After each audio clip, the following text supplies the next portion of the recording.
ஒரு நாட்டோட பொருளாதார வளர்ச்சி ஒரு தனி மனுஷனோட பொருளாதார வளர்ச்சியையும் நிச்சயமா அதிகரிக்கும். ஆனா நாம ஏன் அதை ஃபீல் பண்றது இல்ல? 2010 உலக அளவுல 9வது இடத்துல இருந்த இந்தியாவோட ஜிடிபி, அதாவது பொருளாதார வளர்ச்சி 2019 5வது இடத்துல இருந்த யூகேவை பீட் பண்ணி இப்ப 2025 ஜப்பானையும் பின்னுக்கு தள்ளி அமெரிக்கா அண்ட் சைனாக்கு அடுத்ததா 3வது இடத்துல இருக்கு. இப்படி ஒரு நாட்டோட பொருளாதார வளர்ச்சிய ராக்கெட் ஸ்பீட்ல மேல ஏத்துறதுன்றது சாதாரண விஷயம் கிடையாதுதான். ஆனா இந்த விஷயம் பொதுமக்கள் கிட்ட போறப்ப நாட்டோட பொருளாதாரம் முன்னேறினா நமக்கு என்ன பெருசா மாறிட போகுதுன்ற எண்ணம் நிறைய பேருக்கு இருக்கு. ஃபர்ஸ்ட் ஜிடிபினா என்னன்னு நான் சிம்பிளா சொல்லிடுறேன்.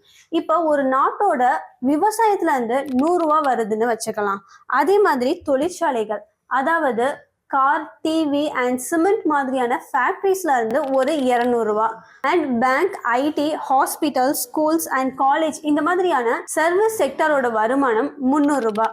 இப்ப இந்த மூணையும் கூட்டுறப்ப நமக்கு கிடைக்கிற இந்த 600 ரூபாய் தான் ஜிடிபின்னு சொல்றோம். இத ஒரு நாட்டுக்குன்னு பாக்குறப்ப அது லட்ச கோடி ரூபாயில வரும். இது பிபிபி பேஸ் ஜிடிபி, அதாவது இந்தியாக்குள்ளேயே உற்பத்தியாகிற பொருட்களோட வருமானத்தை இது குறிக்குது.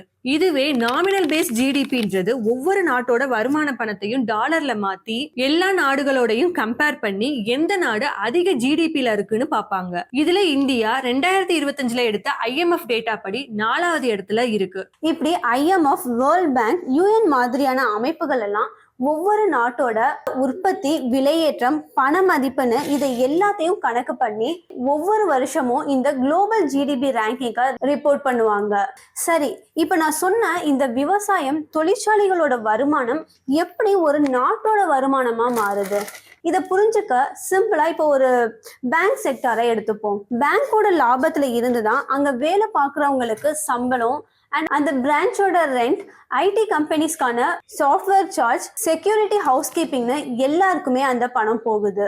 மக்கள் அந்த பணத்தை மறுபடியும் மார்க்கெட்ல செலவு பண்றப்ப அங்க பணப்புழக்கமும் பொருளாதார வளர்ச்சியும் அதிகமாகுது. இன்னொரு பக்கம் டாக்ஸ், இதுல இருந்தெல்லாம் வர லாபத்துல இருந்துதான் government corporate tax and GST வாங்கிக்கிறாங்க.